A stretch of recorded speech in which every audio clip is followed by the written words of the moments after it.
It is instead the scientific, feeling emotional version of good and bad that gives good and bad meaning to us and our lives, which would be our pleasant, unpleasant feelings, emotions. Response: I don't think there is a scientific version of good and bad. I don't think your theory has any basis in reality whatsoever. It is nonsense. My reply: the reason why there is currently no evidence to support my theory would be because we currently have no way to test my theory, and thus, there is no current evidence to support my theory. At least, that is what I am thinking is going on here. But maybe in the future my theory can be tested and have evidence for it. Or maybe there is actually a way to test my theory out now. Who knows? But share this theory to scientists all around the world and to everyone on this planet so they can all keep an open mind to it. As for now though, even though I have no scientific evidence for my theory, I do have a rational and valid basis as to why there is a scientific version of good and bad, which would be everything I explained about how the moral version of good and bad is a mocking, insulting lie towards people such as me who struggle with depression and anhedonia. Response: is this a reason or an excuse? My reply: no excuse here. This is because I have given a rational and valid basis for my theory, which would be my explanation as to why the moral version of good and bad is a mocking, insulting lie towards people who struggle with depression such as me. Someday, I wish to have my theory tested somehow. Response: really? No excuse? Please elaborate in simple terms, so I can understand. My reply: I explained why with those nonsensical quotes. The first one was, EIP. Your life is so wonderful since you told yourself that your life was great. Forget the fact that you are on the brink of suicide and were hardly able to function. Your life was so wonderful. The second one was, how you feel is nothing important. It is nothing good or bad in of itself. It is all about your thinking. Just simply change your thinking and you can live a life that has good meaning. The fact is, there is a scientific, psychological basis for how our lives have good meaning to us and how people and things are able to give us good meaning. That psychological basis is not our thinking. It is our pleasant emotions, our reward system. People have yet to discover this psychological basis. They are all just ignorantly leaving it out and telling severely crippled, depressed people who are on the brink of suicide that they are still living good lives. Response: so you blame the quote? Yet another excuse. Try taking the path less trodden and blame yourself. Because that is the reason for your apathy. My reply: well, let me ask for your evidence of that quote that I deem to be nonsense. Is there actually much scientific support for that quote being true? I mean, if there is little to no scientific support for that quote being true that I deemed as nonsense, then you shouldn't say that my theory is nonsense. You should keep an open mind on it. However, I should also keep an open mind on the possibility of the moral version of good and bad being real regardless of how much I don't like it. Response: our pleasant emotions are nothing more than a pleasant sensation. Just a pleasing sensation you get when you do things you want and like to do. Nothing more. That is all they ever were. They have nothing to do with having any sort of good meaning in one's life. My reply: no.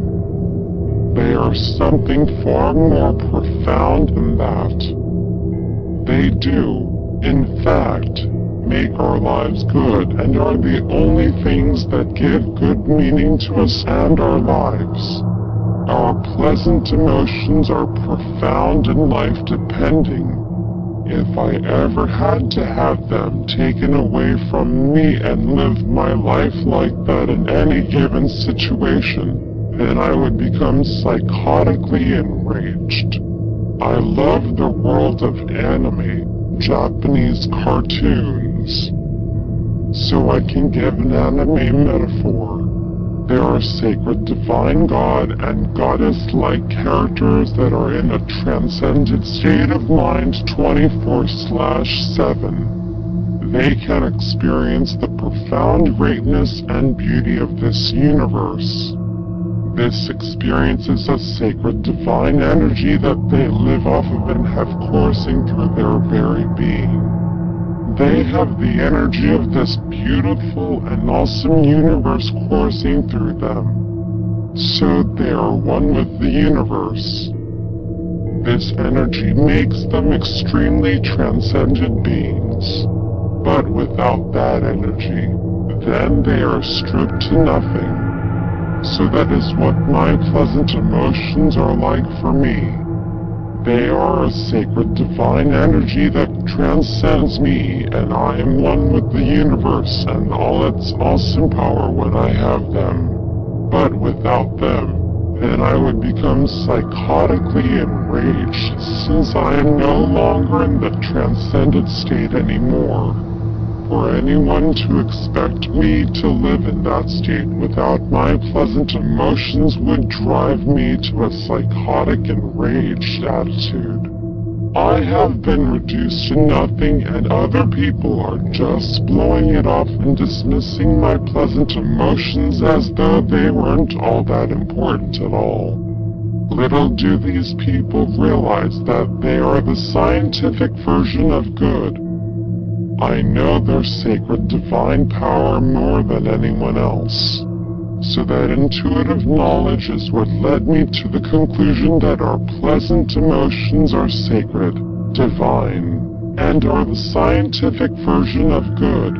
The only life worth living to me is an eternal blissful life of no more suffering, depression, mortality, and anhedonia.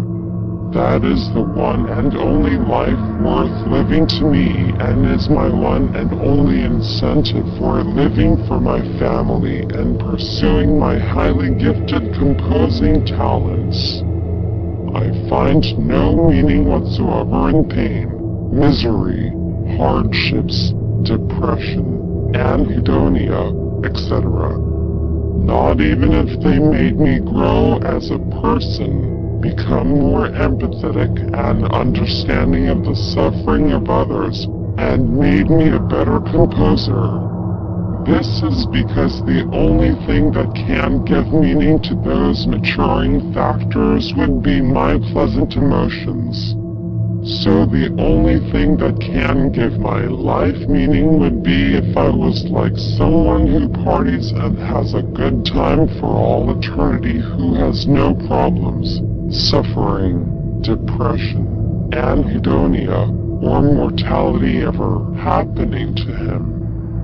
I would be having such a great time composing through my good moods alone, whether they be happy, joyful, dark, or gothic compositions. I wish to be intangible and unstoppable. I wish to always be up and running and have nothing bring my mood down. I have a great composing talent to live for and pursue. I will not stand having my inspiration and good value, good moods, being brought down. It is an utterly inferior and worthless way to live, and is an utterly inferior and worthless way to compose. Even if I compose the most epic masterpieces this world has ever known right now, then that would not bring my life any meaning whatsoever. Only if I am in a good mood again, in which I have my pleasant emotions again, would I then have immense good value and worth from this very moment in my life. So my depression and anhedonia are nothing more to me than some louse on the back of my neck, sapping away the very good value and worth of my life and composing dream. That louse does not suit me, does not suit my style and personality at all, and just needs to be disposed of. Some people would want suffering, depression, and anhedonia in their lives in order to grow as a person and become more empathetic towards others. But not me. I would just choose to dispose of that louse right here and now if I had the choice, so that I can be up and running again with a high mood and compose awesome pieces one after another through my heightened good mood. As long as I am not experiencing any pleasant emotions from growing as a person, living, composing, and becoming more empathetic towards others, then it means nothing.